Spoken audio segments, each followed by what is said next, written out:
The coffee can have been on that kitchen shelf since 1986. Danny Harmon had walked past it 100 times. His father never mentioned it. He never touched it. And for 20 years, he never thought to ask. It was March of 2006 when Danny finally came back to the farmhouse outside Grundy Center, Iowa. Earl Harmon had passed in January. The land itself had belonged to the bank since 1987, but the house had stayed in the family, rented, emptied, and now his to clear out. The farm was gone before Danny turned 25. 340 acres, corn and soybeans, a red barn with a weather vane that hadn't turned right since the 70s. Earl Harmon had worked that ground since 1961, inherited the note, paid it down slow and honest for 15 years before the interest rates took everything from under him. By 1986, Earl owed $218,000.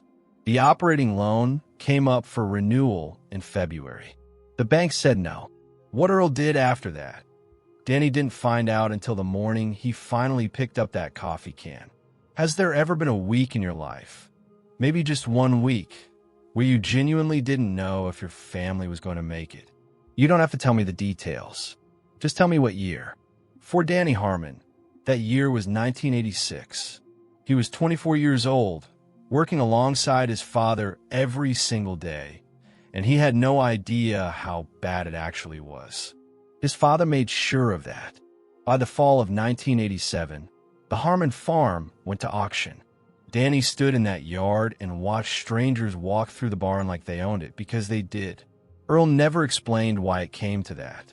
Not once in the 20 years he had left. Before this is over, I'll tell you what was inside that coffee can. Earl Harmon started farming that ground in 1961. Inherited 160 acres, a used John Deere 4020, and a note at the production credit office that took 4 years to retire. He expanded slow, bought the adjacent 80 in 1968, rented another 100 by 1974. By the time Danny was old enough to drive, the operation was 340 acres. Corn on the best ground, soybeans on the rest.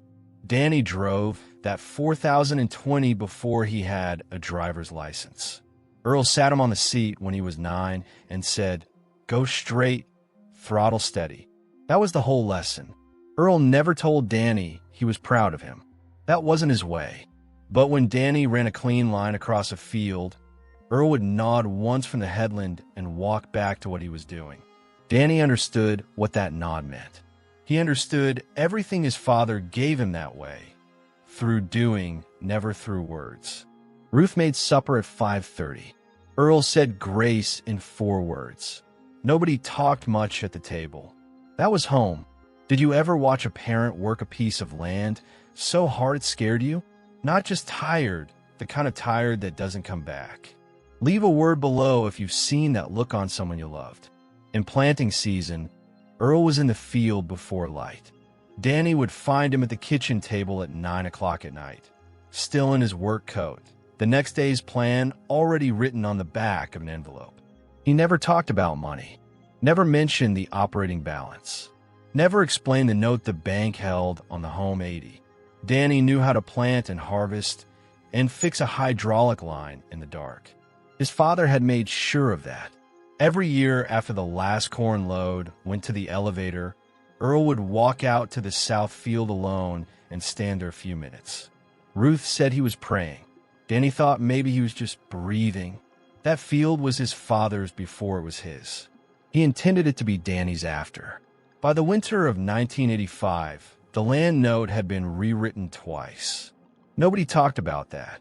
The letter from the bank came on a Thursday in February of 1986. Earl read it at the kitchen table. Ruth watched him from a sink. He folded it back into the envelope, put it in his shirt pocket, and didn't say a word. That evening, he told her the bank wouldn't renew the operating note. They needed $47,000 to cover seed, fertilizer, and fuel for spring planting. Without the operating loan, there was no planting.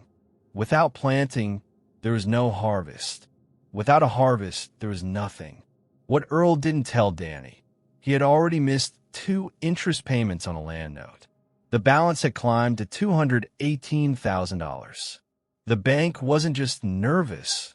They were looking for a reason to call the whole thing. Earl didn't go back to the bank. He went somewhere else. There was a private lender in Waterloo, a man who made short-term agricultural bridge loans when the banks closed their windows. Earl had heard about him from a neighbor 2 counties over. The rate was 18%. The term was 9 months. The collateral required was the deed to the home 80, the ground the house sat on, the same field he'd stood in every autumn since 1961. He signed the paperwork on a Tuesday morning. He did not tell Danny. He told Ruth that night after supper, once Danny had gone out to check the equipment. Ruth said one thing. Asterisk, what if the cord doesn't come in? Asterisk. Earl said, asterisk, it'll come in. Asterisk, is there something you wish you had said to your father or your grandfather about the land, about the debt, about the sacrifice? Not to change anything, just to have known. Some of you carry that in silence. I see you. The spring planting went well enough. Danny drove the rows. Earl ran the planter. They worked alongside each other every day the way they always had, without much talking, without any of the thing that was underneath. Danny thought everything was fine. The corn came up. June looked decent. Then July came, and the rain stopped. Grundy County recorded 2.3 inches of rainfall between July 1st and August 31st of 1986. The Harmon South Field, Earl's best ground, the field he stood in every October, came in at 67 bushels per acre. Earl sat with the yield tickets on the kitchen table that September and didn't say anything for a long time. Ruth stood at the counter with her back to him. She already knew the number. The 9-month note came due in November. The private lender's notice arrived in October. Certified mail. Payment due November 14th. $52,000 in principal and 18% interest. Full balance, where the deed would be filed on. Earl made 2 phone calls. One to the FMHA office in Grundy Center. One to a farm attorney in Ames. The FMHA had a 3-month waiting list. The attorney said his options were limited given how the note was structured. The word bankruptcy came up once. Earl hung up. He told Danny the bank was moving on the farm. He said the operating note had been called. He said there wasn't enough to cover it. He did not mention the private lender. He did not mention the deed. He did not explain what he had signed in Waterloo or why. Danny didn't know what he didn't know. He was 24 years old and trusted that his father had told him what mattered. So he stayed quiet the way his father had taught him, through doing, not through words. We'll come back to that coffee can before this is over. But first you need to understand what Danny didn't know, and what it cost him not to know it for 20 years. Ruth knew everything. She had watched Earl carry it through 9 months of planting, drought, and harvest without telling his son. Not entirely out of shame, though there was some of that, but because Earl had looked at Danny every day that spring and made a decision. Asterisk not him. This isn't his to carry. Asterisk. The deed transferred in November of 1986. 3 days later, Earl drove to First Lutheran in Grundy Center on a Wednesday morning when nobody was there. The pastor found him sitting in the second pew from the front. He didn't ask why Earl had come. He just sat down beside him. They stayed like that for maybe 20 minutes. Before Earl stood up to leave, he said one thing. Asterisk, I don't know if I did right by him. Asterisk. The pastor didn't answer. Maybe he didn't know either. The bank moved on the remaining land in the spring of 1987. Without the equity buffer of the home 80, there was nothing left to negotiate with. The auction happened that October. Danny stood in that yard believing his father had made mistakes and run out of options. That belief lived in him for 20 years. Never spoken, never confronted, but present. In the particular silence after every visit home. In the way Danny never quite asked the question he was actually asking. Earl never corrected it. Danny spent 2 days clearing the farmhouse. Work gloves, seed catalogs, a drawer of rubber bands. His father's 1984 Farmer's Almanac. 2 pairs of reading glasses Earl had refused to admit he needed.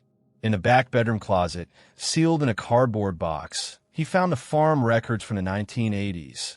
Ledgers, operating notes, bank correspondence. He sat on the floor of the empty closet and started reading. The numbers didn't match the story he'd been told. The bank's foreclosure filing hadn't started until the spring of 1987.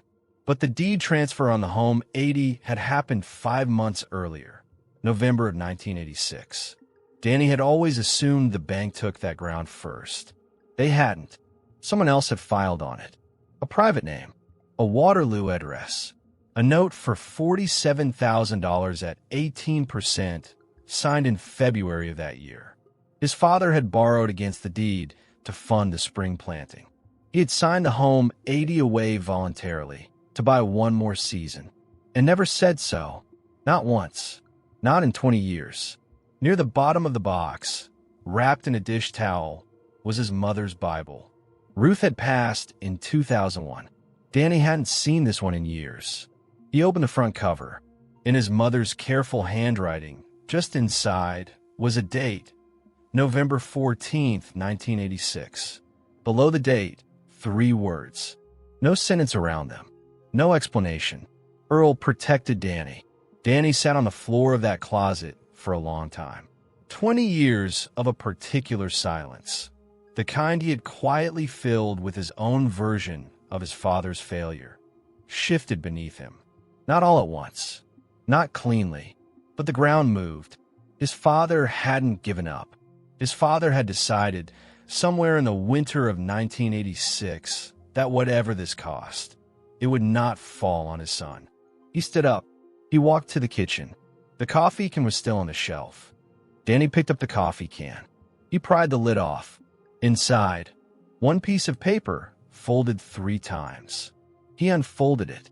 Same cream stock as the private loan. The $47,000. 18%. 9 months. He turned it over. In his father's pencil handwriting on the back. Don't let this be Danny's. 5 words. No date. No sentence around them. Written on the back of the document that cost Earl Harmon the ground he had farmed his entire adult life. Then placed in a coffee can on the kitchen shelf and never spoken of again. I told you at the start there was something in that can. That's what was in it. Earl didn't protect his son from the debt because he thought Danny was weak.